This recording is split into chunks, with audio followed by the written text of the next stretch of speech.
નમસ્કાર મિત્રો. વર્ષા ફાઉન્ડેશન રાજકોટથી વિનોદભાઈ. આપ સૌ જાણો છો કે વર્ષા ફાઉન્ડેશન બાળકોના બેસ્ટ કેરિયર માટે કામ કરી રહ્યું છે. મિત્રો, આજે એક નવા વિચાર સાથે તમારી સાથે એક ડિસ્કસ કરવી છે. તમે જોતા હશો આપણો ગઢ ગિરનાર, ગરવા ગિરનારની ગોદમાં અનેક દેવસ્થાનો, અનેક સારા સારા સંતો, અનેક એવા સતી અને જતીના દેવક સ્થાનો છે. મિત્રો, એક એજ્યુકેટેડ પર્સન તરીકે અને એક બાળકોને જ્યારે અમે હીરોમાંથી સુપર હીરો બનાવી રહ્યા છે ત્યારે મને ઘણી વખત સમજાતું નથી કે માણસ સંસાર છોડી બધા જ મોહ, કામ, ક્રોધ, લોભ, મોહ, મદ, મત્સર, ઈર્ષા, અદેખાઈ આ બધું જ છોડીને જ્યારે પોતાની જાતને એક સંત તરીકે ઓળખાવતા હોય ત્યારે તારું અને મારું થાય, આ ગાદી મારી છે, આ ગાદી મારી છે. મિત્રો, માત્ર બાહ્ય કપડાં બદલવાથી કદાચ માણસને એમ લાગતું હોય કે હું ફલાણો થઈ ગયો, તો મિત્રો એ તદ્દન ખોટું છે. જ્યાં સુધી તમે તમારા અંદરના વિકારોને નથી મારતા, જ્યાં સુધી તમે તમારી અંદરની જાતને આત્મા સ્વરૂપે નથી જોતા, ત્યાં સુધી તમને ને મને બેયને કામ, ક્રોધ, લોભ, મોહ, મદ, મત્સર આ બધી જ ઈર્ષા, અદેખાઈ બધું જ છે એ વળગી રહેશે, જાશે નહીં. મિત્રો, મારે ખેદ સાથે કહેવું પડે કે હવેનો સમય આધ્યાત્મિકતાથી હટીને ધાર્મિકતા તરફ ગયો છે. માત્ર ટીલા ટપકાથી મિત્રો આ સમાજમાં સુઘડતા નથી આવતી, આ સમાજમાં પરિવર્તન નથી આવતું, આ સમાજ સુખી સંપન્ન નથી બનતો. એના માટે આધ્યાત્મિક જીવન જીવવું જરૂરી છે. હું માત્ર વાતો કરું અને મારા જીવનમાં ન હોય તો પણ એ નકામું છે. બહુ પહેલાની મારે તમને વાત કદાચ કરવી અયોગ્ય છે, કારણ કે તમે જાણો છો કે 92 લાખ માળવાને છોડી અને જે માણસ ભગવા કપડાં પહેરી અને પોતાની કાયાનું કલ્યાણ કરવા માટે હાલી નીકળે એને 92 લાખ માળવો જો વાલો ન લાગ્યો હોય તો મને મારી ગાદી વાલી લાગે સાહેબ.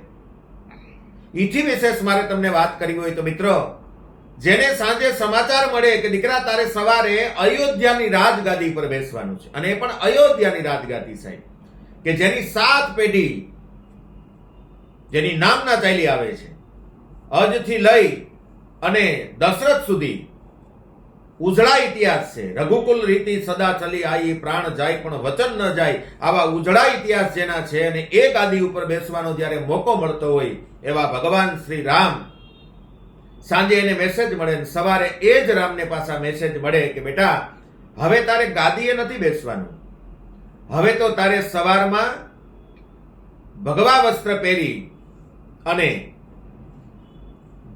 જંગલમાં મંગલ કરવા માટે નીકળવાનું છે.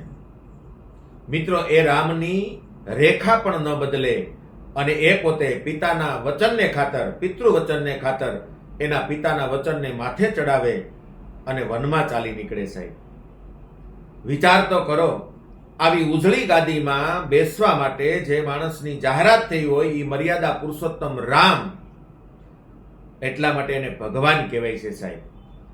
આજે મારા તમારા ગુજરાતમાં ડગલે ને પગલે જગ્યાઓ છે, જ્યાં પણ ચાલો ત્યાં જગ્યાઓ છે. પણ મિત્રો, કદાચ એ જગ્યા ઉપર હજારો વર્ષ પહેલા કોઈ સંત તપ કરી ગયા છે, તપનું કદાચ તમે ખાતા હશો. એ હજારો વર્ષ પહેલા કોઈ સાધુ સંતોની ત્યાં તપસ્યા, સાધના હશે, એનું કદાચ તમે ખાતા હશો. બાકી તમારું તપ ને મારું તપ ના હોય ને એટલે આવી ઘટના ઘટતી હોય છે.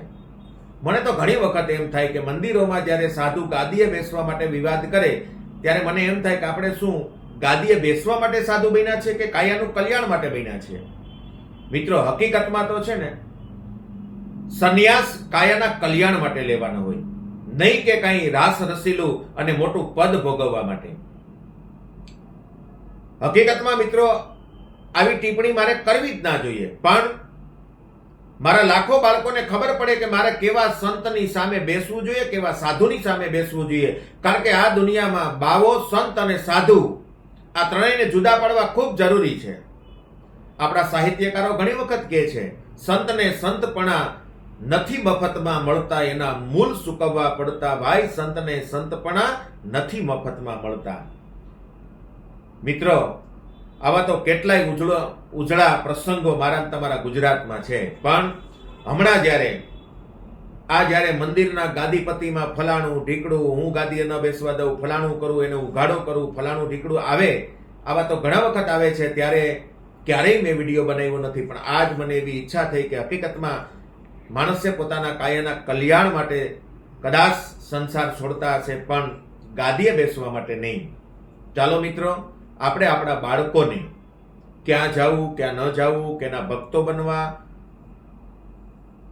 અને ખાસ કરીને જે લોકો માત્ર ને માત્ર ફંડ ઉઘરાવવા માટે જ ધર્મ ઉભા કર્યા છે ને, ત્યાંથી મારા તમારા બાળકને દૂર રાખવા માટેના પ્રયત્ન કરવાના છે. જૂનાગઢની ઘટના ઉપરથી આ વસ્તુ હું તમને કહી રહ્યો છું. મિત્રો, આમાં મારી કાંઈ ટીકા ટિપ્પણી નથી, પણ એક શિક્ષક તરીકે એટલું તો કહી શકું મિત્રો, કે જો તમે સાધુ સંતો જતું ન કરી શકતા હોય તો અમારા સામાન્ય માનવી ઉપર તમારી અપેક્ષા હોય કે તમે ત્યાગ કરો, દાન કરો, ક્યાંથી શક્ય બને સાહેબ? મારા તમારા બાળકોને આવી ખોટી માન્યતાઓમાંથી દૂર રાખી, ખોટી ધાર્મિકતામાંથી દૂર રાખી, થોડો વિજ્ઞાન તરફ વાળીએ અને ઓરિજિનલ ભગવાન તરફ વાળીએ, આવી ઈચ્છા સાથે આજનો આ વિડીયો હું તમને આપી રહ્યો છું. વધારે વાત ન કરતા અમારા વર્ષા ફાઉન્ડેશન પેજને ફોલો કરો અને અમારી વર્ષા ફાઉન્ડેશન રાજકોટની ચેનલને સબસ્ક્રાઇબ કરી અને રોજને માટે એક સારો વિડીયો તમારા બાળકના વિકાસ માટે, તમારા બાળકના કેરિયર માટે મેળવો એવી આશા સાથે નમસ્કાર. વંદે માતરમ. જય ભારત.